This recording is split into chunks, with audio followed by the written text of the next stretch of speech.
Bienvenidos a Radio Uruguay 1050M, bienvenidos a La Máquina de Pensar. ¿Cómo les va? Viene el calor, se vino el calor y parece que va a venir la lluvia. Esperemos que se descuelgue en cualquier momento, pero esperemos que no, por lo menos por los amigos Maca y Agamenón Castrillón, que van a estar hoy a las 20 horas, en realidad van a ser un poquito más tarde, en el Espacio Guambia, haciendo su presentación de 30 años de poesía, espalda con espalda, una plaqueta que de alguna forma festeja 30 años de poesía de estos dos amigos de La Máquina de Pensar, de estos dos poetas y de alguna forma gestores, movilizadores de la cultura, que llevan 30 años de la edición de su primer libro, que hicieron un libro en conjunto, los dos, prologados por el poeta Marcelo Pareja. Empezamos esta máquina de pensar en el día de hoy. En control de emisiones tenemos a Jorge Pozzi. Aquí estamos discutiendo una serie de cosas por fuera de micrófonos que no tienen que ver con la literatura, sino con la pelota de fútbol. Parece que hay definiciones. Esperemos que sea todo para bien, como decía el Cuca Esclavo. Y tenemos también en el control de la puesta a punto de esta máquina de pensar, lo tenemos ahí el flaco Germán, tratando de buscar contactos. En fin, hoy vamos a conversar un poco sobre el tema de la semana, que es Carmelo Ardenquín. Ustedes ya lo saben, es un pintor uruguayo que tuvo una extensa trayectoria internacional, falleció en el 2010, este año, y a los 96 años, y en el Centro Cultural de España está teniendo en este momento un lugar la primera exposición individual que hace este pintor en Uruguay, en el Centro Cultural de España. Va a estar durante todo este mes. Los invitamos a verlo porque realmente Carmelo Ardenquín se trata de uno de los pintores que ha tenido no solo mayor trayectoria internacional, sino que ha logrado, fundó el movimiento Madí, un movimiento de vanguardia internacional que todavía se mantiene y que, entre otras cosas, tiene presencia en numerosísimos museos. En este catálogo de Carmelo Ardenquín, que sacó el Centro Cultural de España, con la curaduría, con el articulado de el crítico de arte Nelson Di Maggio, que estuviera ayer lo tuvimos aquí en La Máquina de Pensar. En el catálogo está muy bien, habla acerca de la biografía, acerca obviamente de lo que es el movimiento Madí, de los manifiestos, pero también al final hay una bibliografía, hay entrevistas, hay videos, y hay algo muy interesante que no siempre uno lo ve en una trayectoria de pintor, y es la presencia del movimiento Madí en museos y colecciones.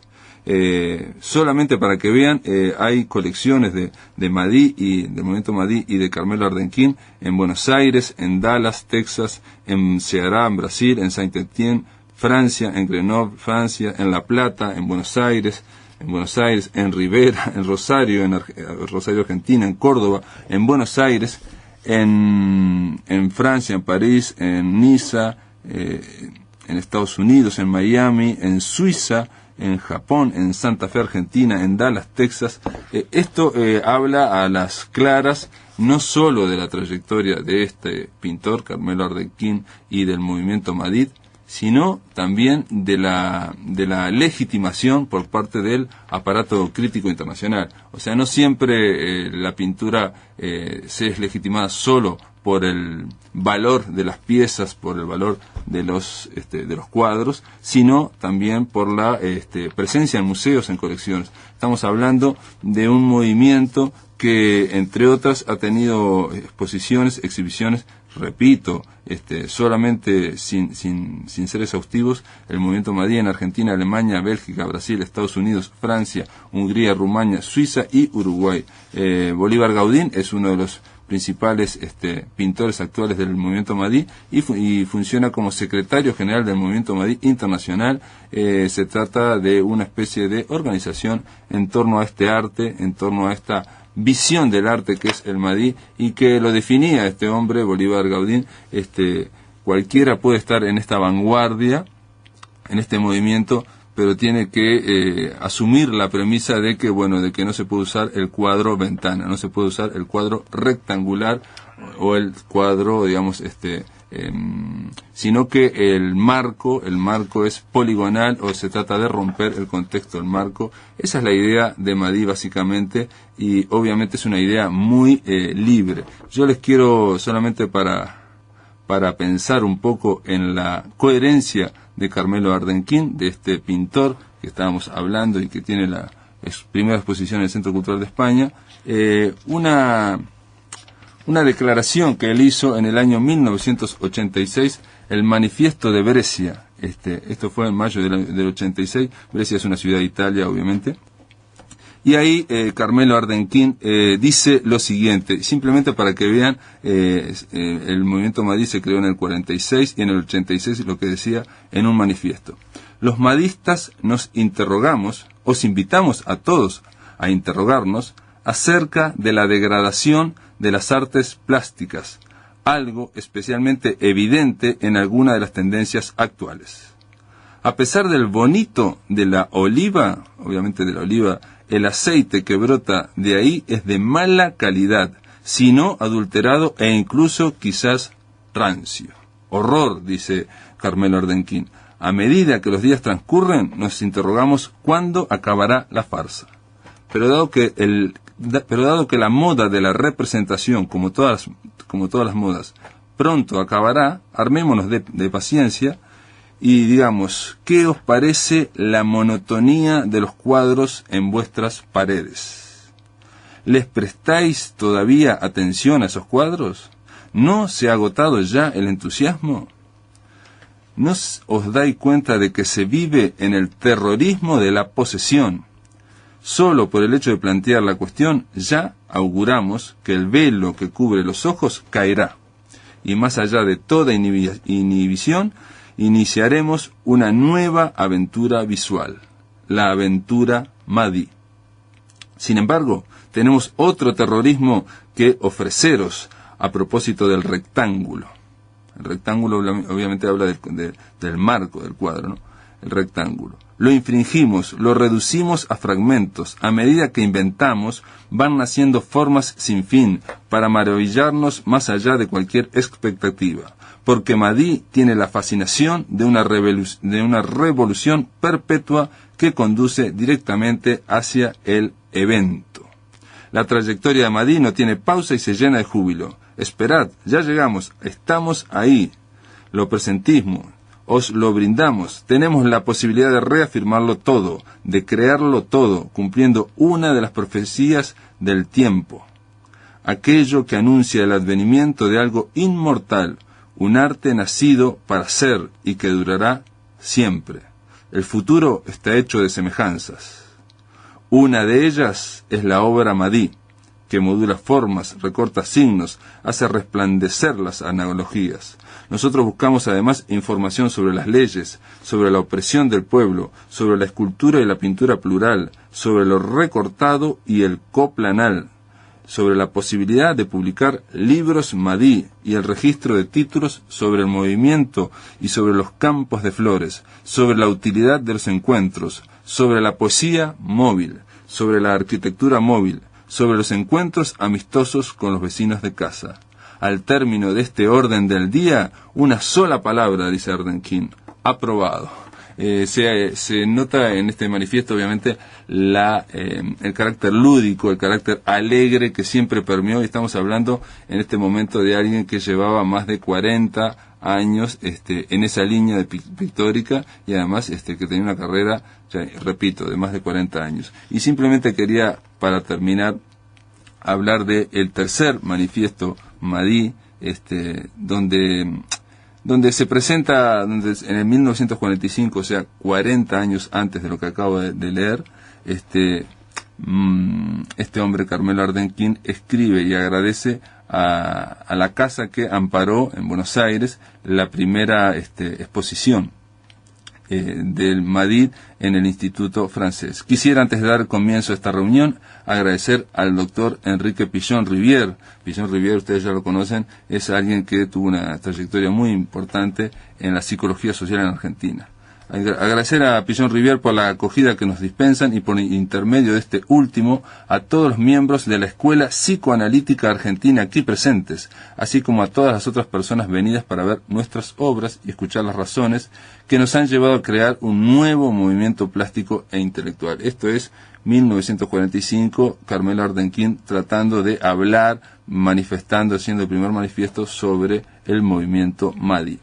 No podríamos desear un lugar más adecuado ni ocasión más propicia. Todos sabemos el deseo de conocimiento en todo orden que contiene la práctica del pensamiento freudiano y la atención y rigor que pone el psicoanálisis en sus búsquedas sobre el problema del arte. Hemos pues aquí intentado explicar con el ejemplo de la obra expuesta nuestro mensaje estético. Seré breve, dice Carmelo Ardenquín, para dar tiempo a la lectura de parte de mi relato y escuchar la música de Eitler y el debate que quizás vendrá. Eitler era un músico que había adherido también al movimiento Mahdi.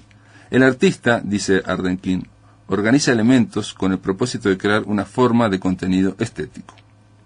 Procede de una dispersión para llegar a una síntesis, a una unidad selectiva. Es el camino que todos seguimos. Siendo solidarios de los valores del arte contemporáneo y particularmente del arte abstracto, nuestros elementos son la línea y el plano configurando el color o los valores. Pero lo que nos distingue de las otras corrientes de arte abstracto es la dimensión en la cual está inscrita nuestra obra, para hablar del caso particular de la pintura, que es la disciplina estética que marca mejor nuestra diferencia. Para nosotros, dice Ardenquín, el empleo de los polígonos regulares, obviamente volvemos al marco, ¿no? que no sea rectangular. Para nosotros el empleo de los polígonos regulares como dimensión donde se inscriba la composición es lo que nos separa, lo que hace nuestra originalidad. Al abandonar los cuatro ángulos ortogonales clásicos, el cuadrado y el rectángulo, como base para la composición, el famoso cuadro ventana, ¿no? Nosotros ganamos en posibilidad de invención en todo sentido. Podemos crear un número infinito de formas planas y cada una de nosotros tiene su forma plana en lo profundo de su psiquismo. Es mi convicción. En escultura, los elementos, o sea, los volúmenes y los vacíos, se unen de modo diverso, se articulan formando una rica y lúdica variedad de posiciones plásticas. Todo ello en la geometría y en lo no figurativo. Presentes en su propia naturaleza, sin resabios realistas, son lúdicos, pues cualquiera puede elegir a su criterio la posición y darle la forma que desee. Y no hace falta expresar, ni representar, ni simbolizar. El objeto plástico debe ser puro. A ello nos lleva la dialéctica del arte, como lo he declarado en el manifiesto de Arturo. Se refiere a la revista Arturo de Vanguardia, ¿no? Una revista que fundó y que hizo un solo número. La presencia de la obra ya es en sí un evento. Para Carmelo Ardenquín eso es lo fundamental del arte. Nosotros conocemos la historia del movilismo, dice, reconocemos y saludamos a nuestros antecesores, a los cuales agradecemos el ejemplo y la enseñanza. Es en esa ética de gratitud que trabajamos. En nuestro caso particular, citemos primero al futurismo con su aporte del concepto de movimiento y a sus creaciones dinámicas, y luego a artistas eminentes como Moholy Nagy y Calder, entre otros. Nos sentimos sus continuadores, aunque ellos no supieron transmitirnos los datos fundamentales, como ser en pintura el concepto de la poligonalidad, y ello por falta de conciencia de esa idea. Y aquí hago un paréntesis, dice Ardenquín, para informar que nuestro movimiento, apenas en formación, ya se encuentra dividido, eso obviamente por los líos que había internos y que lo llevaron a pelearse con Julia Kosice. Precisamente por falta de conciencia poligonal, dice que se ocurrió la división. A más de la tendencia de una parte de nuestro grupo a volver al antiguo orden rectangular, obsérvese que dice el antiguo orden rectangular para hablar del cuadro ventana, ¿no? Lo que no podemos aceptar en ningún caso, dice Ardenquín. Afirmar la pluralidad y la ludicidad, o sea, lo lúdico, trabajar con ángulos de toda especie, emplear masa y vacío en un juego dialéctico, brillo, transparencia, movimiento real, es mi deber recordar aquí los conocidos juguetes de Torres García, juguetes que se articulan y cambian a voluntad de posición. Los juguetes son figurativos y, por ejemplo, un animal o una persona se la puede ver echado, sentado, parado, a veces en postura de andar. Ellos han sido la fuente más directa de nuestras búsquedas y nos sirven de incentivo incluso para una pintura articulada no figurativa. Para ser más preciso, ha sido uno de esos juguetes de Torres García, junto a las premisas futuristas y las leyes dinámicas del materialismo dialéctico, las que me llevaron a concebir y poner en práctica un nuevo arte plástico, obviamente es el movimiento Madí. Torres García, al mostrarme y hacer funcionar su criatura mecánica, me dijo sonriendo: tiene articulaciones, toma posturas como todo ser viviente, como usted, como yo, como un hombre normal, y el hombre es la medida de todas las cosas. Y les aseguro, dice Ardenquín, que he asimilado la lección. Más adelante habla acerca del móvil, o sea, el de la escultura móvil, y dice: el móvil debe ser sistematizado, la forma plana debe ser sistematizado, lo que haremos sin desfallecimiento. Incluso la arquitectura debe ser móvil, dice Ardenquín en este manifiesto, el primer manifiesto Madí. Incluso la arquitectura debe ser móvil, si se ve en ello en la realidad.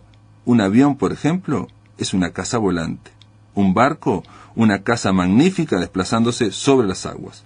Hagamos móviles los volúmenes, móviles los planos y móviles los colores. Transformemos el libro, su dimensión semántica. El libro clásico mismo es un objeto articulado. Sigamos el ejemplo de Mallarmé, el de Marinetti y sus palabras en La Libertad. Destruyamos lo estático, abandonemos el rectángulo, lancemos piedras donde hay escrito letras, palabras, imágenes. Cantos que hendirán el aire hasta el infinito. ¿Por qué no el poema móvil?, se pregunta Ardenquín. Hagamos móvil la pintura, móvil la escultura, móvil la arquitectura, móvil el poema, dialéctico el pensamiento, y dancemos el nuevo arte Madí al ritmo de la música de Stephen Eitler, que era el que estaba en ese momento por actuar. Esto es parte del primer manifiesto Madí, y de alguna forma la justificación de que hayamos dedicado esta semana, hayamos bautizado a esta semana como el poema móvil de Carmelo Ardenquín. En el aire de Radio Uruguay, La Máquina de Pensar.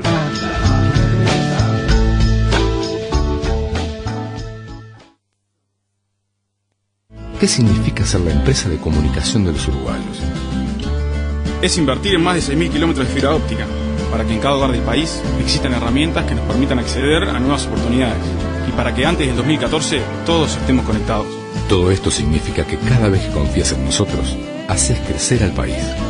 Ese es nuestro gran compromiso. Antel, la empresa de comunicación de los uruguayos.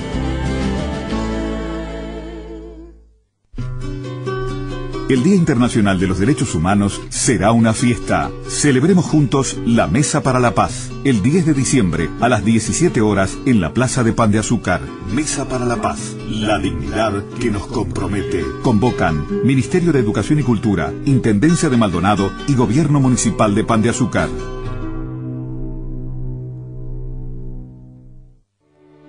Prosigue la gira 2010 del Coro y la Osodre en el interior del país.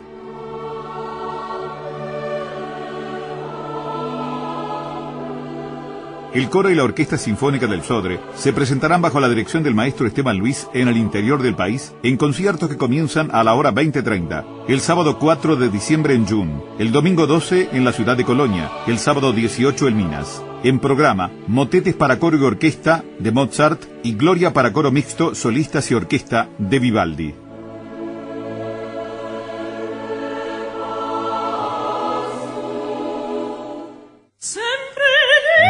El Teatro Solís y la Filarmónica presentan Gala Lírica de María José Siri. Lo mejor de Verdi y Puccini por la soprano uruguaya que ha conquistado los principales escenarios del mundo. Dirige Carlos Vieu.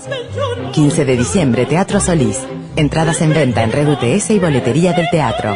Auspician Radisson y Xerox. Invitan Radiodifusión Nacional del Sodre y El País. Realiza Departamento de Cultura de la Intendencia de Montevideo.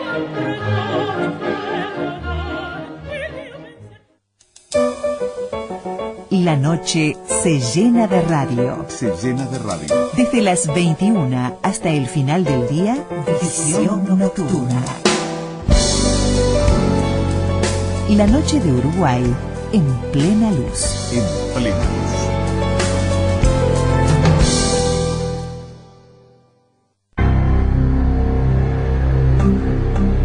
Somos Radio Uruguay, 1050 AM, Montevideo, Uruguay, con su repetidora 103.9 FM en el departamento de Colonia.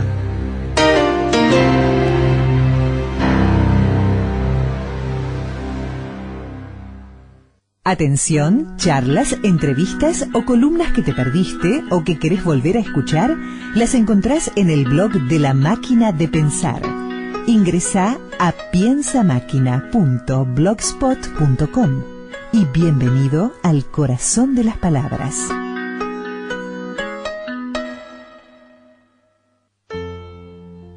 It's a god-awful small affair to the girl with the mousy hair, but her mommy is yelling no, and her daddy has told her to go.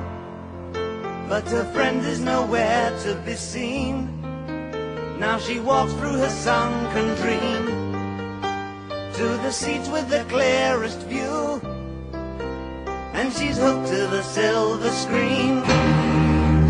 But the film is a sad thing for she's lived it 10 times or more. She could spit in the eyes of fools if they ask her to focus on sailors fighting in the dance hall. Oh man, look at those cavemen go. It's the freakiest show. Take a look at the old man beating up the wrong guy. Oh man, wonder if you'll ever know who's in the best-selling show. Is there life on Mars?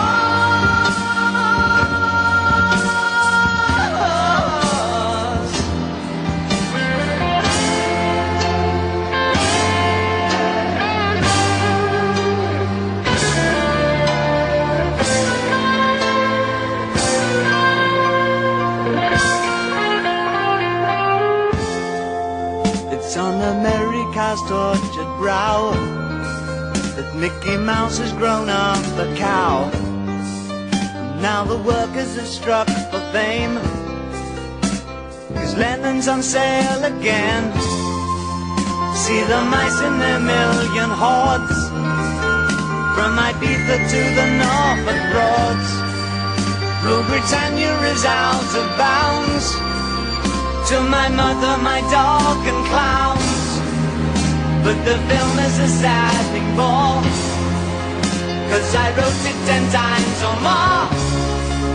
It's about to be writ again, as I ask you to focus on sailors fighting in the dance hall. Oh man, look at those cavemen go. It's the freakiest show. Take a look at the old man beating up the wrong guy.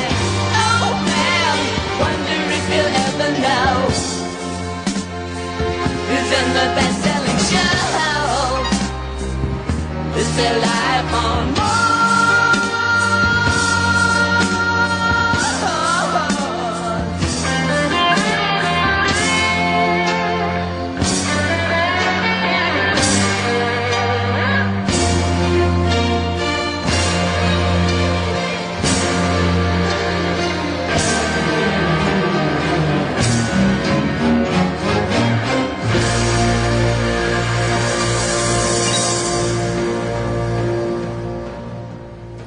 Este era David Bowie, que nos va a acompañar, nos está acompañando esta semana, y este era Life on Mars, del mismo álbum que estamos escuchando, y que va a comentar Ramiro Sanchís, entre otros álbumes, el jueves, cuando hable de el rock, álbumes de rock y ciencia ficción, vinculado a la ciencia ficción. Bueno, ahora le damos la bienvenida a Amir Ahmed. ¿Cómo andás, Amir? Muy bien, ¿tú? Bien, bien. Orientales Uruguay, a través de su poesía, es una reedición actualizada de un clásico. Mire vos. ya es un clásico. Dice. Hace, ¿no? Una lectura del país a través de su mejor poesía en ensayo y en antología realizada por Amir Hamed. Se trata de un trabajo, vos lo decís en el prólogo, que lo volviste a leer ahora después de 15 años. Sí, no, tengo la costumbre de no mirar nada. Ajá. Después de que fue publicado, y ahora sí, digamos, para la reedición, que me parecía que cumplía revisar. Ajá. Sí, lo estaba mirando y lo hice con gratitud, ¿no? Es decir, uno nunca es el mismo, es decir, es una obviedad, y no voy a citar a Heráclito, pero pero digo, pero lo que mucho más claro, mucho más claro con, en la escritura, ¿no? Con un libro, claro. Cuando uno lo hace está totalmente compenetrado de determinadas instancias, y pasa el tiempo y ya piensa distinto, o no exactamente igual, por lo menos.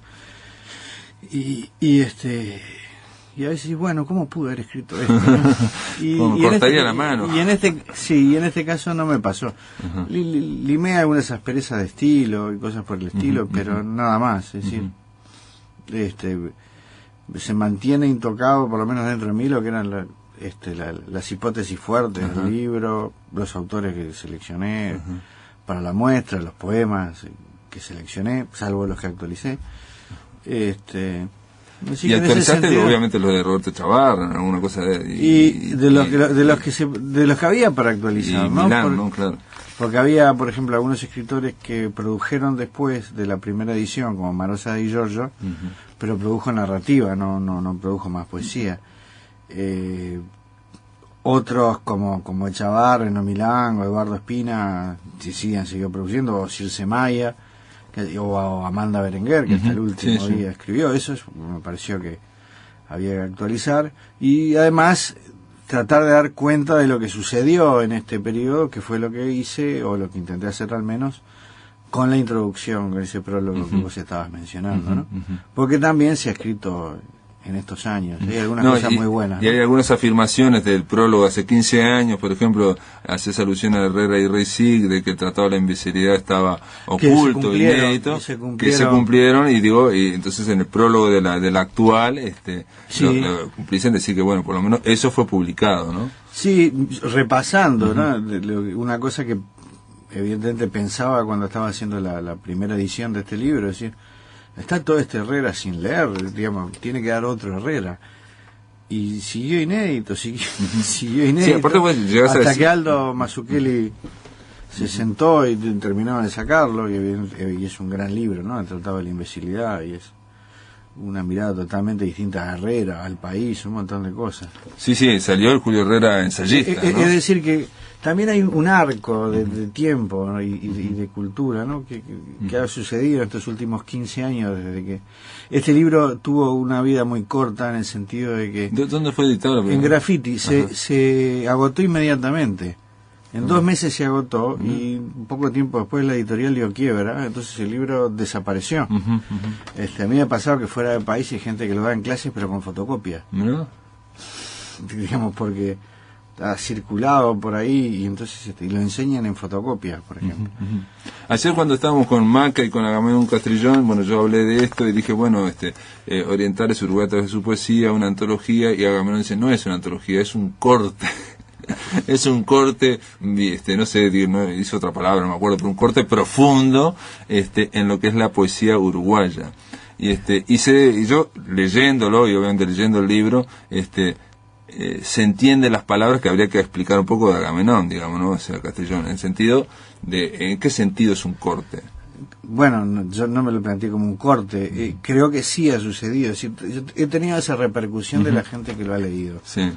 Es decir, el último fue, para mencionar a alguien, fue Aldo Mazzucchelli, que aparte lo escribió y lo quiso decir para la presentación de este libro en la Feria del Libro, que desde Zunfelde para acá no había habido un tratamiento así abarcador y detenido sobre literatura uruguaya, hasta Orientales, ¿no? Desde el proceso intelectual. Sí. Bueno, vos lo mencionás un poco en el programa, no para decir que No, yo mencioné a Zunfelde porque es una obra de peso. A mí me llamó la atención porque mencionás a Zunfelde, y a ver si podemos por lo menos describir el libro, porque estamos yéndonos quizás por los laterales. Creo que lo que dice Aldo es un poco lo que yo decía en el prólogo, es decir, desde Zunfelde no hubo verdaderamente un estudio de lo que es el peso de la obra intelectual, y por intelectual digo literaria, en el tejido del país.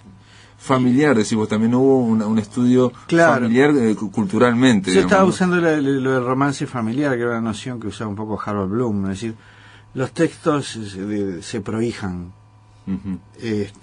Se vinculan, los autores se leen y digamos y está ese trazo que yo traté de rescatar al leer un territorio, que es el de la poesía uruguaya, en este caso. Supongo que lo del corte tiene que ver con eso, es decir, bueno, yo sentía que había una falta muy grande, que es decir, se habla muy barato sobre literatura uruguaya, y como yo no soy poeta, digo, voy a entrar en un área que yo no practico. Decís que, por ejemplo, que no hay, o hay muy mala crítica crítica de poesía. Pésima, no hay crítica, son antojos. Y decís algo que es muy inteligente, digamos, que es que en la crítica, hacer crítica en poesía es una cosa difícil, ¿no? Es más difícil hacer crítica en poesía, una crítica acertada, digamos, con un contenido y con contexto, que hacer crítica en narrativa, o uno se juega más, digamos, porque la poesía es más elusiva. Es elusiva, y es un campo de experimentación, e incluso el mismo hecho de que la poesía no se vende, digamos, que no hay una presión comercial, hace que sea doblemente experimental, y es más difícil opinar o conceptualizar en lo que se está cambiando, ¿no? Sí, pero a mí me parece que también favorece esos digamos, discursos totalmente herméticos y antojadizos que han existido para entronizar a tal o cual poeta. Esa es la mala crítica, digamos. La crítica, claro, porque aparte, digamos, yo creo que cuando uno lee y hace crítica, la crítica creo que no ha cambiado, a pesar de lo que dice la gente. La crítica tiene que decir, lea o no lea esto. Oscar Wilde decía, hay demasiados libros buenos, entonces no vamos a criticar todos los libros buenos, pero le podemos ahorrar al lector determinada cantidad de libros malos. Usted no lea no lea no lea este. Por ejemplo, para mencionar alguno, era la obra trágica de Voltaire, sin excepción.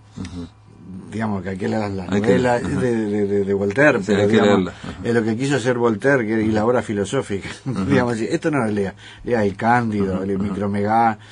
Y a mí me parece que en realidad no ha cambiado. Es decir, de alguna forma, si yo leo una crítica que a mí no me invita a leer el texto, pero no que me invite porque me diga que es bárbaro, que me muestre el valor del texto, es decir, en ese sentido, que sea invitante, no me dan ganas de leerlo, digo, este libro no debe ser bueno. Me pasa con las reseñas literarias o con la crítica académica.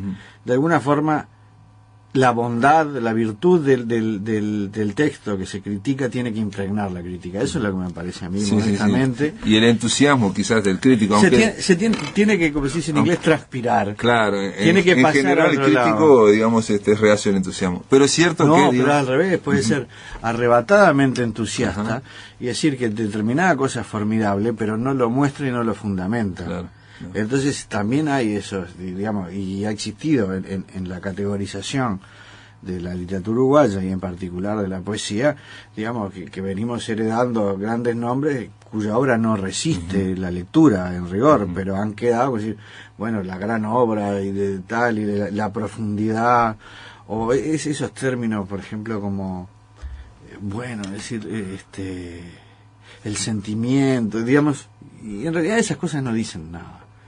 Entonces, digamos, me parece que lo que intenté hacer, o lo que siempre intento hacer cuando leo textos, es mostrarlos, exhibirlos.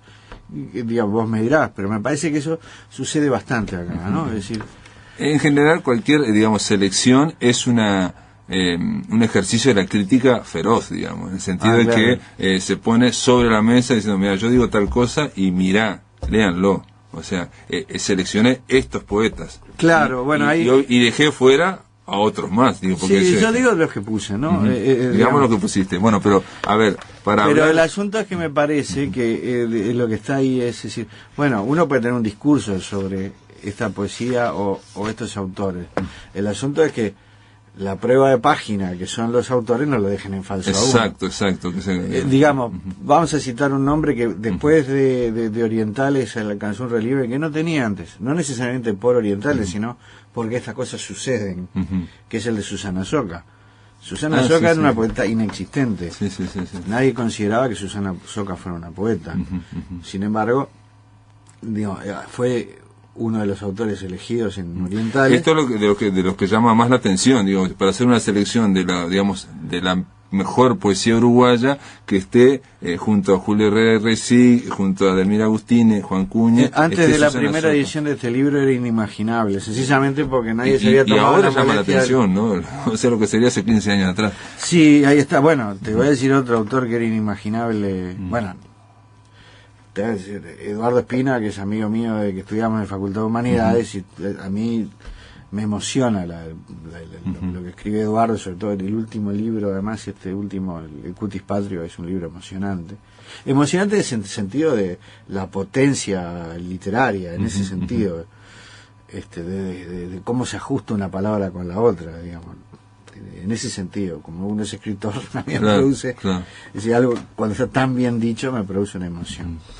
Digamos, en aquella época, bueno, Eduardo no era un poeta que tuviera la repercusión internacional que tiene ahora, que es enorme, pero que no era tan sencillo. Pero que a nivel nacional la sigue sin no tener o carecer, hay digamos. Gente que no la nota tanto, se nota, digamos. Pero fuera, en América entera, no solo en Hispanoamérica. Sí.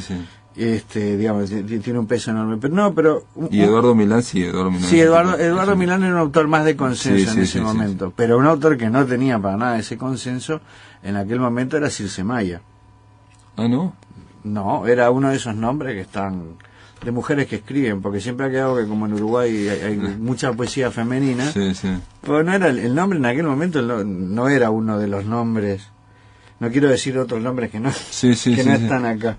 No era de los nombres que sonaban. Y sin embargo, bueno, repasando y buscando meticulosamente las páginas de los autores que ahí yo creo también es una gran poeta, pero repasar en el año 96 cuando salió este libro, no era uno de los autores mujeres que... Ahí está el tema, por ejemplo, de la obra, no son las obras completas de Circe Maya, pero esa antología que sacó Rebeca Linke con la Biblioteca Nacional y que ahora la volvió a ampliar, y ahí es impresionante, ahí impresiona como un... Pues, pero nadie estaba leyendo digamos, en aquel momento a Circe Maya como, bueno, acá está la obra. Claro, que ya estaba, ¿no? Había otros nombres, aparte, digamos, cuando la gente, yo lo mantuve bastante callado, pero cuando la gente se enteraba que estaba haciendo esto, me preguntaban y me daban nombres. Está fulano, está mengano, está sultano. Y yo opté por hacer una muestra de pocos nombres.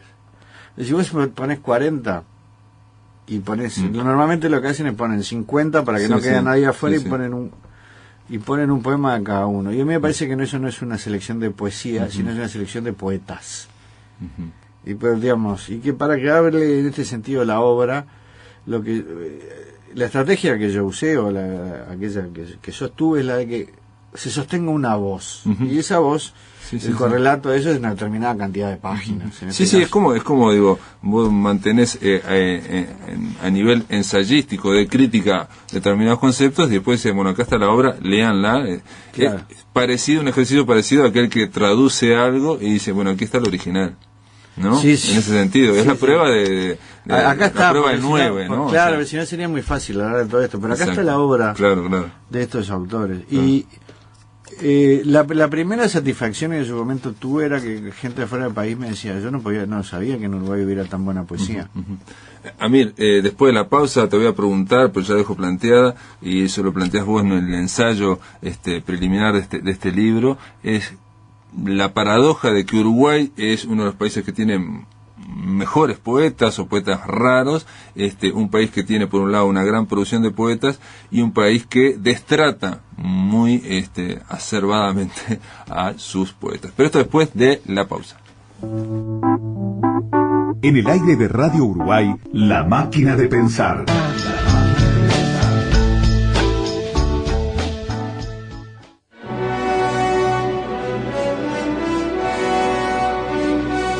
El Ballet Nacional y la Osodre con el Lago de los Cisnes en el Auditorio Adela Reta.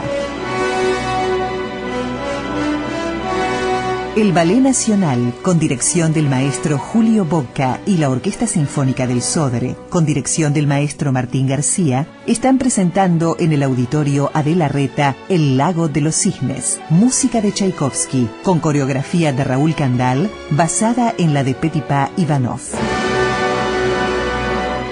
Actúan los bailarines Avetik Karapetian, armenio, el cubano José Carreño y las primeras figuras de nuestro ballet, Rosina Gil, Giovanna Martinato y Vanessa Fleita.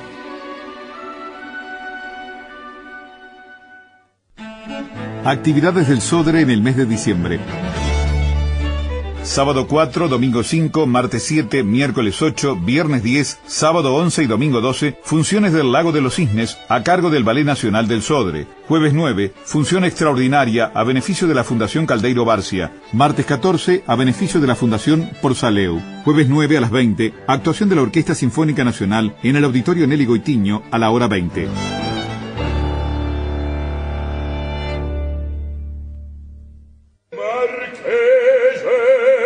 Lo invitamos a asegurar su lugar en el Teatro Solís para disfrutar de la nueva y exitosa temporada de ópera 2010-2011 en directo desde el Metropolitan Opera House de Nueva York. Este 12 de diciembre, un título imperdible, Don Carlo de Giuseppe Verdi. Ya están a la venta los abonos para asegurar su lugar en este espectáculo único que no puede dejar de ver. Es una presentación de la Fundación Amigos del Teatro Solís y Punto Ogilvy con el apoyo de la Embajada de Estados Unidos y la Fundación Baxter.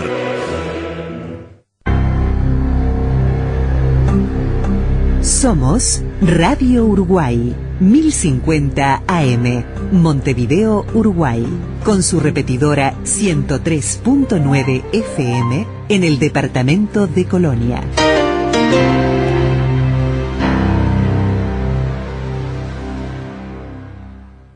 Atención, charlas, entrevistas o columnas que te perdiste o que querés volver a escuchar, las encontrás en el blog de La Máquina de Pensar. Ingresá a piensamáquina.blogspot.com y bienvenido al corazón de las palabras.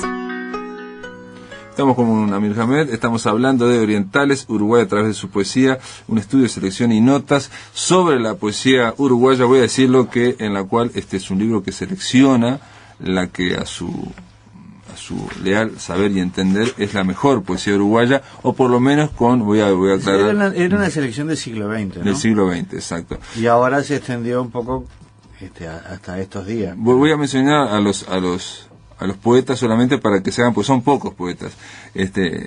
Los seleccionados son, atención, el combo es Julio Heredia y Reisig, Delmira Agustine, Juan Cuña, Susana Soca, Jules Supervielle, Amanda Berenguer, Circe Maya, Idea Vilariño, Marosa Di Giorgio, Roberto Chavarren, Eduardo Milán y Eduardo Espina. Obviamente en un pelotón de poetas como tiene Uruguay queda un montón afuera, ¿no? Claro. Inmediatamente, y a cada uno según su corazoncito le salta un nombre. A mí me saltaron, te voy a decir enseguida un par de nombres. Claro, yo cuando hice el libro siempre me pareció inmediatamente, que claro, eso debía suceder, pero que hagan, digamos, y yo pensé también que bueno, habrá alguien que le parezca que hay nombres están afuera y hará su muestra, y no ha sucedido. Sí. Digamos, en este tiempo no ha sucedido, porque eso que te dicen que es un corte, etcétera. Sí, bueno, cuando sucedió había como muchos de esos nombres puestos a priori. Y yo mismo tenía algunos nombres que me parecían que a priori deberían estar, ¿no? Y después, cuando iba a buscar esas páginas que precisaba para armarlo, no los encontré. Así que incluso algunos me sorprendieron, que no pensé que fueran a estar, y otros que yo pensé que, bueno, determinado autor, sí, no, porque y no encontré esas páginas ni esos poemas, eran más que nada un recuerdo que tenía, porque a veces uno los lee en la adolescencia, en determinado momento, y después no, y lo que me sucedió ahora es que pasaba este tiempo, incluso revisando, por lo menos en lo particular, se sostiene. No me apego nada de la selección de autores. O sea, no te arrepentís nada. Digamos, no, aparte lo hubiera puesto, hice una introducción incluso para no, para nada. Es más, hay algunos que me gustan incluso más. como Cuña, por ejemplo. Bueno, eso te llama la atención, Juan Cuña, me gusta incluso Susana Soca, más ahora que cuando, si es posible, que cuando... Es decir, tiene una limpieza. El tiempo en ese sentido debe ser gentilhombre. Bueno, ese es el mejor, claro, antólogo. No, ya estaba, digamos, por algo lo había seleccionado, pero en algunos casos como que decanta más y hay cosas que se vuelven más notables.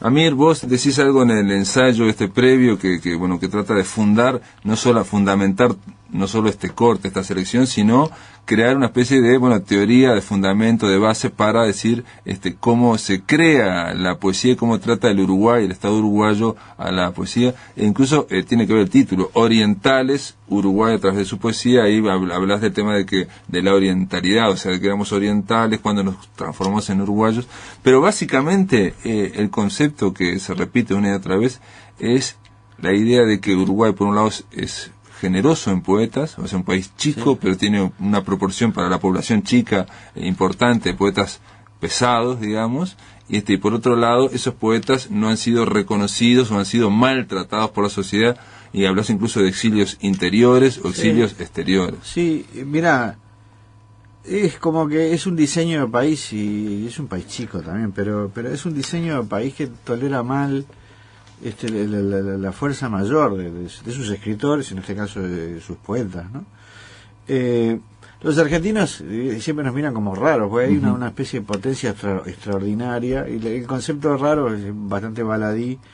Lo había usado Darío para hablar de los precursores del modernismo, y había un raro que incluía, que era Lautréamont. Lo usó Rama después para decir cualquier sandés, la verdad. En los 60, para incluir unos autores que no encajaban en determinados patrones, y siempre se habla de Ramos, se habla de raro. A mí me parece que es una noción que no dice, ser raro es una noción que no dice nada, y el ejercicio del libro era desposeernos de eso y leer, decir, bueno, ¿qué es lo que dicen? Y entonces, al leerlos, es lo que fatalmente se construye otro territorio, que vendría a ser ese desplazamiento de lo oriental, todo lo que quedó recortado por lo uruguayo, que es una diferencia histórica, obviamente. Pero ¿cuál sería? A ver, nosotros éramos, desde un origen somos orientales, eso es lo que dice la Constitución de la República. Eso afectaba en gran medida nuestra relación con el resto de las provincias de Plata, es decir, ser una banda, ser una franja, sin nombre, era algo que estaba al oriente de... ser oriente en ese sentido, es decir, bueno, es un significante, tiene un nivel simbólico, es una pertenencia a otra cosa más grande, tiene unos puntos de fuga que quedaron muy recortados, digamos, con el nacimiento del Uruguay, que vendría a los últimos del uruguayo, digamos, los últimos décadas del siglo XIX, la última década, y sobre todo con el vallismo, que digamos, el vallismo después de la guerra del 4. Es como tratar de hacer un país... El recorte del territorio, que ya, digamos, hay que recordar que históricamente una revolución en Argentina tenía una repercusión aquí, y lo mismo acá, es decir, eran unos territorios se contrabandeaban las luchas, digamos. Entonces esa delimitación del territorio que hizo el vallismo, con todas las virtudes que, digamos, con todo lo que trajo por un lado, es también un recorte del país, y digamos eso, la poesía en este territorio tiene una fundación bárbara, en el sentido de que en este territorio nació la gauchesca, que fue el primer lenguaje literario en Hispanoamérica, autóctono de Hispanoamérica, pero que está, digamos, fue armado, digamos, dentro del cuerpo bárbaro y del gaucho, y digamos, y el decir de un letrado, pero es un monstruo. Sí, es un monstruo de dos cabezas, porque en realidad el protagonista, que es el gaucho, no sabe ni leer ni escribir, o sea, jamás puede escribir. Entonces tiene que ser un letrado que tiene que imaginarse a un gaucho. Y es una mezcla, digamos, muy rara. Sí, de dos cabezas. Sí, y digamos, también hay otro lenguaje autóctono, el segundo, y el lenguaje autóctono, que es el tango, que se hace a la vez con el lunfa, y digamos que es la lengua del tango, pero que sale con la mezcla de los inmigrantes, es decir, una gran potencia generadora de lenguaje, que no son los lenguajes del Estado. Y después también hablas de los franceses, de los y además nosotros tenemos el componente uruguayos. francés, ¿no? Es decir, que tuvo una gran impronta en el territorio, digamos, está citado en el libro, ¿no? Pero era la Guerra Grande cuando Montevideo era una ciudad, la Montevideo sitiada era una ciudad políglota, se hablaba de todo, es una especie de gran caldero de lenguas. Que a mí me llamó la atención, que parece una pavada, pero ponerlo uno al lado del otro me parece que es Lautréamont, o sea, haciendo su periplo francés, su cultura, ¿no? Su crecimiento como poeta, uruguayo, francés, ¿no? Pero a la vez está Ascasubi, que está haciendo... pero es que claro... convivían, claro. Yo conozco toda la crítica, ahora para nueva, pero en un momento leí toda la crítica sobre Lautréamont, que es hecha básicamente por franceses. Y obviamente Lautréamont es imposible sin ese subtexto, eso que estaba ahí. Entonces si uno verdaderamente lee un poema como La Refalosa, y digamos, es esos poemas que en la ciudad sitiada donde nació Lautréamont, era la Gaceta, es decir, se leían en voz alta, pero ese poema a la vez recorría cuentos, hay que imaginar que un niño crece y está oyendo esas historias, es decir, y esos versos, y eso está en la atmósfera, en el humus donde crece. Entonces, digamos, eso que era ese nutriente bárbaro, y ha alimentado la literatura uruguaya, pero hasta el día de hoy, o hasta el día de ayer no más. Entonces, digamos, hay casos, por ejemplo, donde o se produce esa fuga hacia afuera o esa fuga hacia adentro, que produce que el autor sea bastante como un autista, con un mundo adentro que no puede salir. Un caso que era muy notable, hasta en su aspecto y en su forma de hablar, era el de Marosa y Giorgio.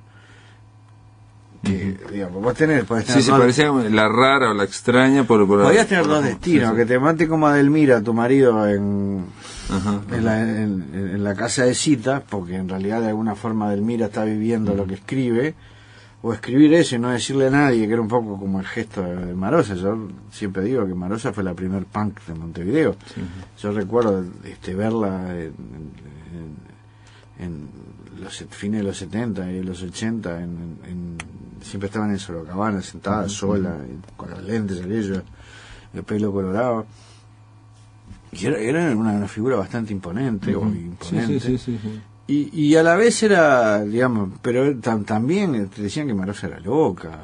Eduardo Espina también plantea que en un momento que Uruguay es una cantera de escritores raros, dice en ese sentido, cuando te pones a hablar de Marosa, de Lebrero, de Onetti, de Felisberto, y son todos parecen, y en parte, digo, lo que pasa es que porque no hay un diálogo, porque en ese sentido quedan separados del resto de... Claro, son siempre expulsados por una forma o por otra por el sistema, es decir, en general no se los logra absorber, y en ese sentido no es decir hacer una selección de raros, pero lo que tienen es que es una...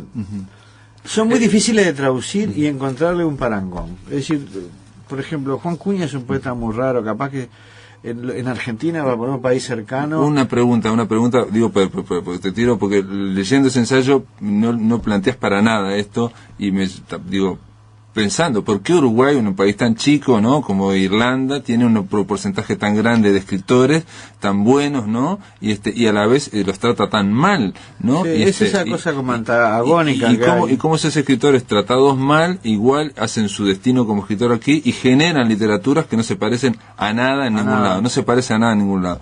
Entonces, lo que pensé era, te lo pregunto, ¿no?, si no tiene que ver con el tema del país chico, tanto Irlanda, Uruguay o Checoslovaquia con Praga, con Kafka, esa idea de que estamos a la orilla, entonces como no hay futuro como escritor, lo único que queda es escribir y trazar algo que no se parezca a nada.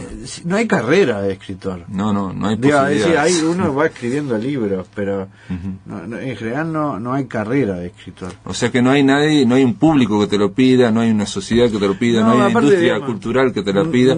Entonces vos estás condenado a tus libros. Florece, digamos, lo más, de alguna forma más silvestre, por decirte algo, ¿no? Sí, yo no sé si es eso o es, digamos, hay un humus acá, digamos, porque Está bien, también se decía de Irlanda, que Borges se reía de eso, te decían, si eso sucede en Irlanda, porque da poetas porque es una isla, y Borges daba el ejemplo y dice, puede ser, dice, pero fíjese que Martín García es una isla y no ha dado ningún poeta. No hay ningún poeta que yo conozca. Kafka dice de que al ser un país a las orillas de Alemania, digamos, o sea, no hay ningún futuro, entonces uno puede escribir casi lo que quiere. Eso en el sentido de Kafka es entendible.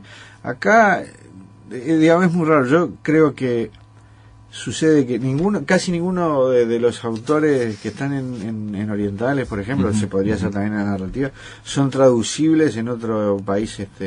Traducibles, es decir, acá está el correlato. Este es el correlato de Felisberto en Argentina. Claro, sí. El correlato de Marosa en Argentina no es Alejandra Pizarnik. No existe. Digamos, claro. Pero lo que pasa es que creo que al revés, hay como una potencia. Lo que sucede es que son escritores son mucho más fuertes que el país. Vamos a poner así, va a hablar de Amanda Berenguer, fallecida, que escribió hasta el último día de su vida y digamos, y el último libro, que bueno, fue editado por Roberto Chavarra, pero es hasta el último momento, tiene cosas extraordinarias ese libro. Y bueno, y es esa pujanza que, digamos... En el caso de Amanda, tuvo cierto reconocimiento, no era pero me refiero que no fue toda su vida absolutamente al margen, como puede haber estado Marosa. Pero vos sabés que sí, en el sentido...